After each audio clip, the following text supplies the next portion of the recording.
परम प्रेम में श्री श्री ठाकुर जी चरणों में मेरा कोटि कोटि प्रणाम। परम जगदीश्वर श्री बौर माँ के चरण मेरा कोटि कोटि प्रणाम। परम पूज्य पाल श्री बौरदा के चरणों में मेरा कोटि कोटि प्रणाम। परम पूज्य पाल श्री श्री आचार्य देव के चरणों में मेरा कोटि कोटि प्रणाम। परम पूजनीय बबैदा के अविंदा के चरणों में मेरा कोटि कोटि प्रणाम। समस्त ठाकुर परिवार सत्संग नगर के चरणों में मेरा कोटि कोटि प्रणाम। आज का ऑनलाइन में ठाकुर जी का पवित्र पंजाधारी ऋत्विक देवता अधैर्यु याजक गण सबका मेरा जय गुरु। सभी दादा माँ सभी का जय गुरु। आज का बहुत अच्छा दिन मेरे लिए है और सभी गुरु भाइयों के लिए है कि आज विजयादशमी का भी दिन है और मेरे यहाँ अरूप का दिन भी है।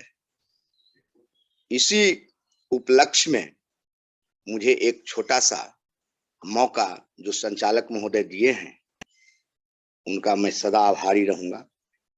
हम लोग प्रार्थना करते हैं, संध्या प्रार्थना में बोलते हैं, प्रतिदिन बोलते हैं कि भाग जगा मेरे आदि का। मेरा आज का भाग जग गया है, इसलिए मुझे इस दरभंगा ऑनलाइन सत्संग में शामिल होने का मौका मिला है। इसके लिए मैं सभी दादा जितने भी प्रस्तुतिकर्ता इनमें हैं सबका मैं आभारी हूं।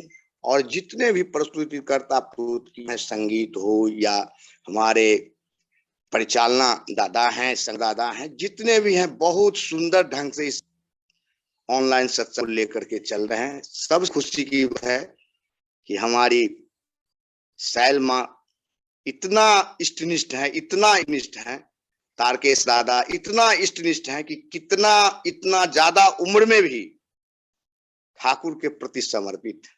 और प्रतिदिन हम लोग को एक ठाकुर की वाणी प्रतिदिन सुनाते हैं। हम तो प्रतिदिन जुड़ते हैं दादा, लेकिन हम लोग क्या करें, हम लोग तो अभागा हैं कि कुछ कर नहीं पाते हैं।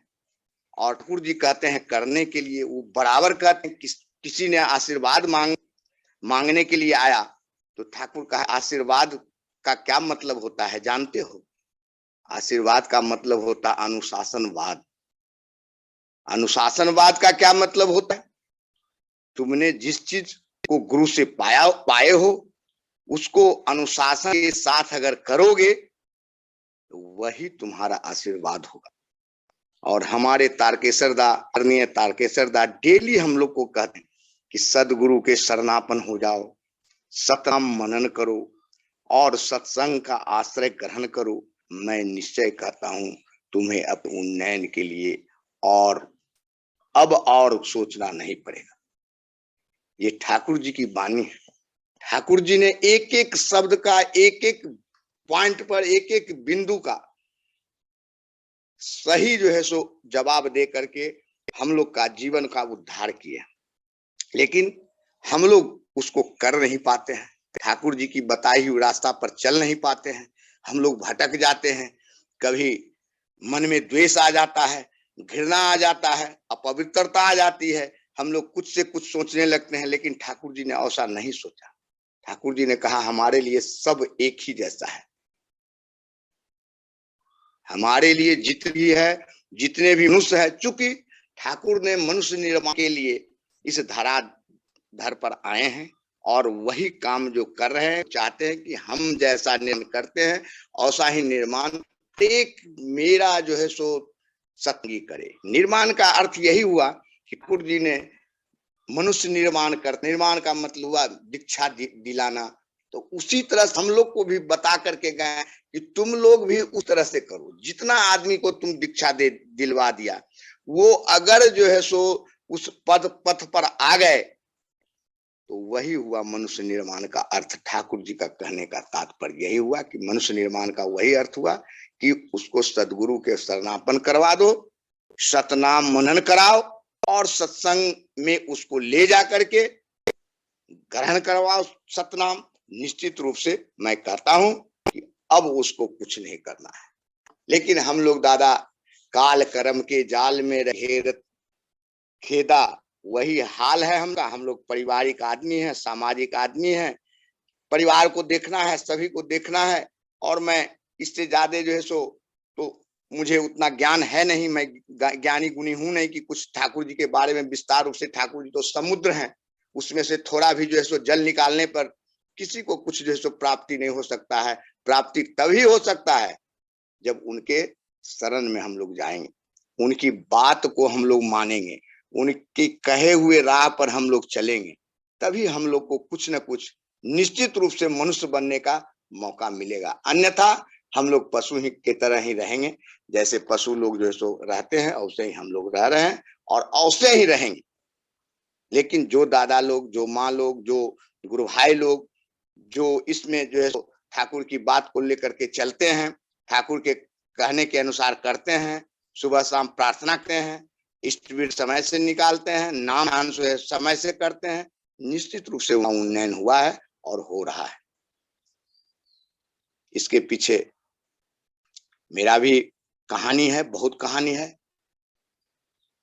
हमारे घर में पूर्व से भी ठाकुर जी का कोई मंत्र नहीं लिए हुए थे, लेकिन ठाकुर का, परम पिता का आशीष कृपा कि अभी मैं कम से कम अपने परिवार, हमारे माध्यम से, हमारी पत्नी माध्यम से, उससे पहले मेरे में पत्नी दीक्षा ली, उसके माध्यम से करीब 100 आदमी से ज्यादा परिवार का लोग जुड़ चुके हैं। और सब लोग श्रद्धा के साथ जहां तक बनता है समय पर स्मृति करते, नाम ध्यान करते हैं, कोशिश कर रहे हैं कि ठाकुर जी का सत्संग में जुड़े। उस अलावा ये भी कोशिश करते हैं ठाकुर बाड़ी भी जाएं, साल में एक बार निश्चित रूप से ठाकुर गुरु स्थान का दर्शन करें और वहां का पाद का प्रसाद ग्रहण करें। तो इसके लिए हमको बहुत खुशी है दादा। हम लोग कुछ नहीं कर सके, ठाकुर जी तो सब चीज हम लोग को दिए हुए हैं करने के लिए ही, लेकिन हम लोग सिर्फ जो है सो ऐसे ही इधर उधर कर करके अपना समय व्यतीत कर लेते हैं, और समय जब निकल जाएगा तब पछताने से कुछ नहीं होता है। मैं अपनी एक अनुभूति, हमारे साथ जो घटना हुआ है, ठाकुर से जुड़ने के पहले क्या क्या सब हमारे साथ प्रॉब्लम आया है, उसके बाद क्या जो है सो हमको उन्नति हुई है। लोग उन्नति एक ही चीज को मानते हैं बिहार में, अर्थ को, लेकिन हम लोग वो चीज नहीं मानते हैं। हम लोग ठाकुर से जुड़ गए, ठाकुर हमारे हो गए, हमारे घर में आ गए, इससे बड़ा उन्नति कुछ नहीं। सबसे बड़ा उन्नति वही है कि किसी के घर में अगर गुरु आ जाते हैं, गुरु ग्रहण कर लेने के बाद उन्नति का रास्ता खुद अपने आप खुल जाता है। उसमें हम लोग को कुछ करना नहीं है, सिर्फ उनके बनाए हुए रास्ते के अनुसार, उनके बताए हुए विधान के अनुसार हम लोग को 100% ग्रहण करके चलना है, और उसके अलावा कुछ नहीं करना है। आपका काम वे स्वयं जो है सो खुद कर। इसलिए मैं अपनी एक अनुभूति कह करके, चूंकि दादा ने टाइम का प्रतिबंध कर दिए हैं, और हमारे तारकेश्वर दादा भी कह दिए हैं कि आज जो है सो विजयादशमी है, सब लोग के घर में जो है सो आज खुशी का त्योहार है। हम लोग आज खुशी खुशी जो है सो विजयादशमी मनाएंगे। आज राम जी हमारे अयोध्या वापस हुए थे यही दशमी के दिन। ऐसे सब माह का दशमी उत्तम होता है, जैसा कि हम लोग शास्त्र में पढ़ते हैं कि उत्तम दशमी को कोई भी कार्य कीजिएगा तो वो सफलता की ओर ही जाएगी, उसमें विफलता की बात है ही नहीं। तो दादा, मैं देवघर गया था दादा, एक अनुभूति बता देता हूं मैं। देवघर गया हुआ था तो शिवेश्वर दा ने कहे फोन करके कि दादा एक उत्सव का समय ले ली। हम प्रीतम दा से भेंट किए, क्योंकि प्रीतम दा को आचार्य, पूर्व आचार्य थे दादा, वो एक बार आशीर्वाद दिए थे, और आशीर्वाद ये दिए थे कि 1000 दीक्षा तुमको करना है। उन्होंने आशीर्वाद के बाद सीधे समस्तीपुर आए, और समस्तीपुर आने के बाद सीधे पूसा आए, और पूसा में 5-6 पॉइंट बना करके हम लोगों ने सारे पूसा रोड, पूसा यूनिवर्सिटी सैदपुर, पूरे गांव का लोग मिल करके एक कमिटी बनाए, और कमिटी के द्वारा एक जगह हर एक गांव में पॉइंट बना दिए कि यहाँ पहले आएंगे, यहाँ दादा आएंगे, यहाँ आएंगे, यहाँ आएंगे, एवं प्रकार से बना करके। और परम दयाल की एक भी उसके पहले किसी तरह की व्यवस्था नहीं थी, कहीं कांटेक्ट नहीं था, कहीं किसी तरह का जो है सो कार्य हम लोग नहीं किए थे दीक्षा संबंधित। और एकाएक वो आए, और भाग्य मेरा कि उनको हर एक पॉइंट पर 10-15 दीक्षा होते होते करीब 100-125 से 150 दीक्षा उस दिन हुआ। और वो बहुत खुशी खुशी यहाँ से गए, और उसके बाद समस्तीपुर सिंघिया गए, रोसड़ा गए, दरभंगा उसके बाद गए। दादा बहुत खुशी से गए। मैं वहां गया तो मुझे बहुत जो है सो आदर के साथ उन्होंने कहा कि चलिए ठीक है, आप उत्सव कीजिएगा। लेकिन उन दादा हमको कह दिए थे पहले ही, अभी जो वर्तमान आचार्य देव हैं वो कहे थे, एक बार गए थे तो कहे थे कि यूनिवर्सिटी में बंद कमरा में एक सत्संग करना। मैंने वहां गया प्रीतम दा के माध्यम से, पहले आचार्य देव के यहाँ गए, आचार्य देव से आशीर्वाद लिए। आचार्य देव कहे को प्रीतम दा कहे कि दा ये पूसा से आए हैं, इनका वहां बहुत दीक्षा दिलवाए, अपना बंगला में बात किए, बहुत आशीर्वाद दिए, भालो ये उत्सव करना चाहते हैं तो ठीक है जो है सो कहे कि भालो करेगा। उसके बाद उसी में बाबा जो अभी वर्तमान में आचार्यदेव हैं उनसे मुलाकात हो गई। दोनों आदमी हम लोग गए तो वो अपना चेंबर में जा रहे थे, मैं वहां से प्रणाम करके लौट रहा था तो कहे कि इनको लेकर के आइए, प्रीतम दा को। मुझे लेकर के अंदर बाबा दा के नजदीक जो आचार्य भी हैं उनके नजदीक ले गए। उन्होंने कहा कि ठीक है, खूब बहुत बढ़िया से करना, और ज्वाइंट अकाउंट 2 आदमी का खुलवा लेना। दादा वो बात याद है, मैं कैसे परमपिता बोलते हैं और कैसे वो हो जाता है। ज्वाइंट अकाउंट खुलवा लेना, और जो पैसा बचेगा वो ज्वाइंट अकाउंट में डाल देना। हम कि ठीक है दादा, प्रणाम करके वहां से चले आए। यहाँ तैयारी किए, हम लोग तैयारी किए खूब ढंग से, जो है यहाँ उत्सव भी हुआ दादा। लेकिन पैसा थोड़ा कमी तो हो गया था। हम लोग घबरा रहे थे कि कहाँ से जो है सो पैसा आएगा, इतना 1 लाख रुपया खर्च हो गया, हर एक चीज एडवांस करके अग्रिम करके सारा चीज, बाजा वगैरह जितना भी, फ्लेक्स हाउस एक यहाँ बड़ा जो है सो हॉल था, जो कुर्सी नमा है, एकदम स्टेज वगैरह सना हुआ है, माइक वगैरह जनरेटर अप टू डेट है, उसको मैं रिजर्व कर लिया। यूनिवर्सिटी का जितने भी जो है सो गेस्ट हाउस थे, दादा को, प्रीतम दा को आना था, वहीं से सारा व्यवस्था किया गया। उनको रहने की व्यवस्था, खाने की व्यवस्था, सारा व्यवस्था हम लोग कर लिए। लेकिन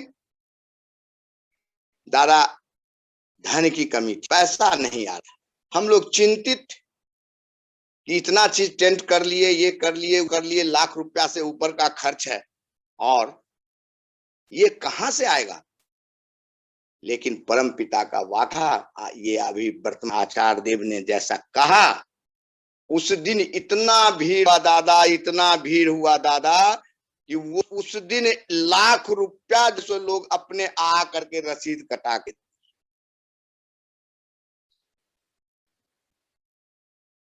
और हमारे पास सारे लोग का भुगतान के बाद 30 से 35 हजार रुपया सेविंग हुआ। और मैं, जो हमारे आचार्य देव, वर्तमान आचार्य देव कहे थे, उन्हीं के अनुसार ज्वाइंट अकाउंट खुलवा करके सारे गुरु भाई को हिसाब दे करके और बैठ करके उनकी सहमति से जिन लोग का नाम का प्रस्ताव हुआ उनके नाम से बैंक में अकाउंट खुल करके पीएनबी में, और मैं उस पैसा को कर दिया।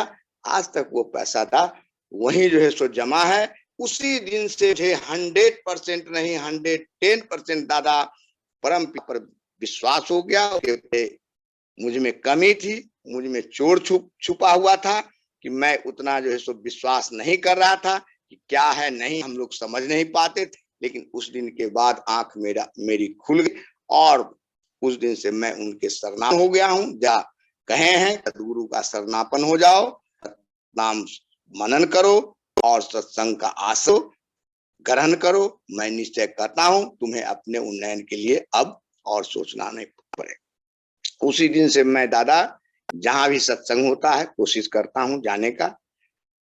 सत्संग यहाँ उपयोजना केंद्र है, माह में एक बार सत्संग होता है, चौथा रविवार को। कोशिश करता हूं कि अच्छा से सत्संग हो और अच्छा ढंग से लोग यहाँ आवे, अच्छे अच्छे लोग और आते हैं, ऐसा होता है। इसीलिए हम लोग कहते हैं दादा निश्चित रूप से परम पिता पर विश्वास करके चलें। जब तक आप विश्वास नहीं करेंगे तब तक नहीं होगा। ठाकुर जी स्पष्ट बोल करके गए हैं कि धरो करो पकड़ो पाओ। जब तक धरोगे नहीं, करोगे नहीं, पकड़ोगे नहीं, तब तक पाना मुश्किल है। इसलिए दादा हमारे यहाँ कुछ आज कार्य है, इसलिए मैं इतना ही कह करके क्षमा याचना चाहूंगा, क्योंकि हमारे पास मिस्त्री वगैरह आकर के बैठे हुए हैं और ठाकुर का काम था, इसलिए मैं नहीं कह सका। अगर अगला मौका मुझे मिलेगा तो निश्चित रूप से मैं समय दूंगा। अब शंकर दास से मैं निवेदन करता हूं कि मैं अपना वाणी इतने पर समाप्त करके मैं आपसे क्षमा मांगना चाहता हूं। जो त्रुटि भूल हुआ होगा उसको माफ करेंगे। जय गुरु दादा।